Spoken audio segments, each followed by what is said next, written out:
ko po dinidira yan. Niregaloan po ako ng LC300 saka GMC po. To be exact po, Your Honor. So tinanggap ni Ginoong Alcantara yung GMC?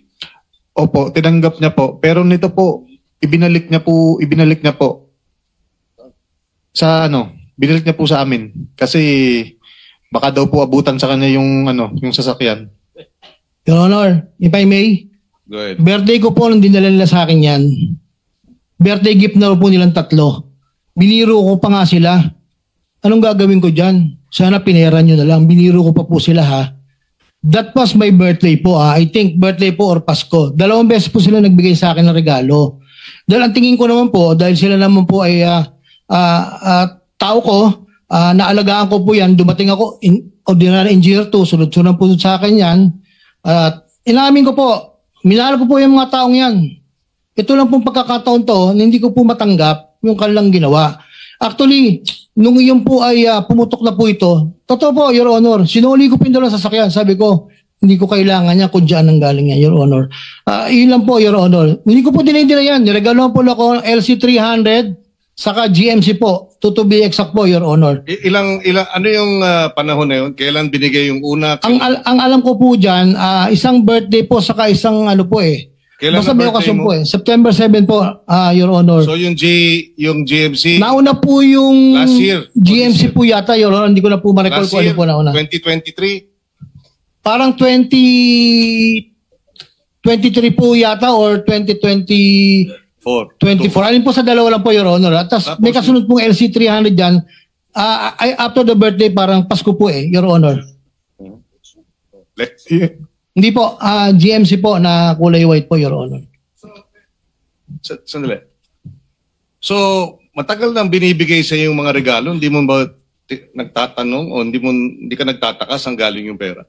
Hindi ko naman po kasi alam, Your Honor, yung personal na resources nila, kung anong hanap buhay po nila, Your Honor. Yun po yung regalo po sa akin. Inamin ko po yun. Birthday ko po. Akala ko naman po yung regalo na yun. Siyempre po, bilang yung sukli na pagmamahal na ginawa ko po sa kanila. Tapos kasama ka doon sa nag-unpack ng pera pero hindi mo alam saan galing yung pera na pinambili para ibigay sa iyo bilang regalo? Sila po nagregalo, Your Honor. Hindi ko na po alam kung saan. Sensya na po. Medyo mahirap paniwalaan yun na hindi mo alam. At kung hindi mo alam, ba't di mo kinwestiyon? Di ba? Ba't di mo inalam? Yun, di ba? Kung ikaw interesado talaga dito sa malaman itong kalokohan o mayroong kalokohan, etc. Ikaw ang district engineer, may command responsibility, etc. Sabihin na natin hindi mo alam. Ba't di mo inalam? Doon pa lang, medyo may sabit din, di ba? Doon sa tanong, doon kay Miss sige, habang hinihintay natin, go ahead.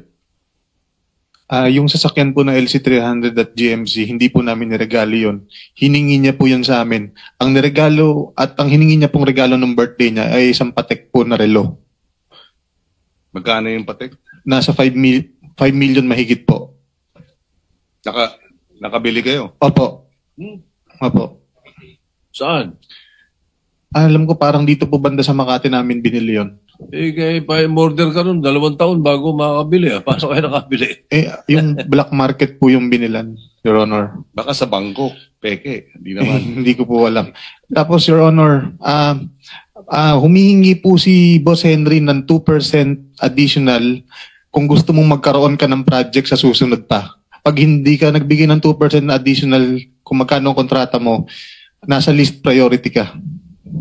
Ngayon, kaya meron pong mga specific na contractor sa aming opisina na maraming kontrata kasi sila po yung nagbibigay ng additional 2% kay Boss Henry. So paano mapapaliwanag ni Ginoong Alcantara na nandun sa harap nung yung isang lamesa ng pera? Bakit kayo naroon, Engineer Alcantara? Nandun po, lahat naman kami dun Hindi ko po alam kung yun yung part nung binibigay ni Sally, kung kanino po sinasabi niya sa proponent. Hindi ko na po alam kung sino sinasabi niyang proponent, Your Honor. Isang lamesa ng limpak-limpak na salapi na tigi 1,000, hindi mo alam kung ano yun. mahirap paniwalaan, engineer. No? But anyway, okay, I just wanted that clarified na merong 18 million, ano? Nabanggit kanina babalikan ko si Engineer Bryce. Sabi mo, willing ka namang isole. Paano yun? Anong ibig sabihin ng willing mong isole?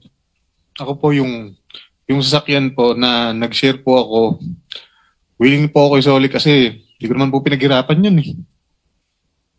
Yung sasakyan, Opo. yun lang. Opo. Hindi ko po pinaghirapan yun. What about yung ibang mga... Sa bagay, paano mo isusoli yung bank accounts? Frozen na, di ba? Na-freeze na ba yung bank accounts mo? Opo. Ha? Opo. So alam mo, na-freeze. Meron pong binigay ngayon sa akin na sulat, Your Honor. Hmm. Ngayon po alam po naka-freeze na po. Okay. Sino nagbigay sa'yo ng sulat? I mean, Attorney ko po. okay. Okay. So, anyway, yun. So ang sinasabi mong willing mong isole, bakit sasakyan lang? Akala ko pag sinabi mong willing mong isole, lahat ng... Kung ano po ang ma-account na para ibalik. Willing po ako. Willing ka rin bang ipaalam, magkaroon ng waiver ng yung bank secrecy of bank deposits para matingnan ang iyong mga... Opo, Your Honor. I leave that to the chairman of the committee to address if he feels it is necessary. A waiver should be specific at saka nakasumpa ka doon. Are you willing to do that? Affidavit form, pagkatapos specify mo yung mga bangko. Ganun yon.